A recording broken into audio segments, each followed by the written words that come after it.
ஈரானினுடைய அரசாங்கம் பல துண்டுகளா உடைஞ்சிருக்கு. ஈரானினுடைய அதிபர், வெளியுறவுத்துறை அமைச்சர், ராணுவ தளபதி, சபாநாயகர்னு ஒவ்வொருத்தரும் ஒவ்வொரு கருத்த பேசுதாங்க. இவங்களுக்குள்ள முரண்பாடு இருக்கு அப்படின்றத இந்திய கப்பல் ஸ்ட்ரெய்ட் ஆஃப் ஹார்மோஸ்ல தாக்கப்பட்டதின் வழியா நம்ம தெரிஞ்சுக்கிடலாம். இந்தியாவினுடைய சன்மார், ஹெரால்டு, ஜக், ஆர்னவ் இந்த 2 கப்பல்களுமே ஸ்ட்ரெய்ட் ஆஃப் ஹார்மோஸ்ல வந்துகிட்டு இருக்கு. குறிப்பா ஈராக்ல இருந்து எண்ணெய் ஏத்திட்டு வந்த கப்பல் அப்படின்னு சொல்லுதாங்க. இதுல ஈரானினுடைய ஐஆர்ஜிசி துப்பாக்கிச்சூடு நடத்துதாங்க.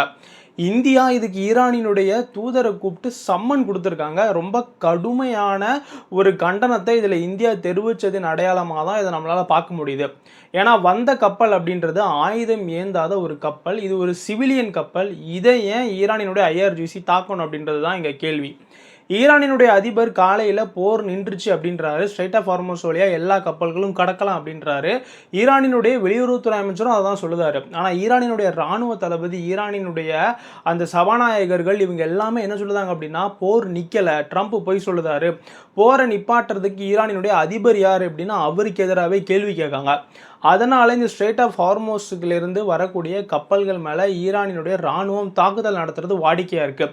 ஆனால் அவங்க இந்திய கொடியேந்திய கப்பல்னு தெரிஞ்சும், ஈரானுக்கு இந்தியா நட்பு நாடுன்னு தெரிஞ்சும் இந்திய கப்பலை தாக்கியிருக்காங்க. இங்கே நம்ம கேட்க வேண்டிய கேள்வி அப்படின்றது ஒன்று தான். ஈரானினுடைய கப்பல் இந்திய கடல் எல்லைக்குள்ளேயே அமெரிக்காவால் மூழ்கடிக்கப்படலை. ரொம்ப தூரம் தள்ளி போய் தான் அதை அமெரிக்கா மூழ்கடிச்சாங்க. ஆனால் அப்போ இந்தியாவில் இருக்கிற பல பேர் ஈரானினுடைய கப்பலையே இந்தியா காப்பாற்றலை அப்படின்னு குரல் கொடுத்தாங்க. ஆனால் அவங்கெல்லாம் இப்போ ஒன்றும் தெரியாத, ஆயுதம் ஏந்தாத, பொதுமக்களுக்கான எண்ணெய் கொண்டு வரக்கூடிய இந்திய கப்பல் மேலே ஈரான் தாக்குனதுக்கு கேள்வி எழுப்பாங்களா அப்படின்றது தான் நம்ம இங்கே கேட்க வேண்டிய முக்கியமான விஷயமா இருக்கு. நம்ம ஓஹோ தமிழ் சேனலை சப்ஸ்கிரைப் பண்ண பார்க்குறவங்க சப்ஸ்கிரைப் பண்ணிக்கிடுங்க. ஓஹோ அப்படியா? ஆமாடி.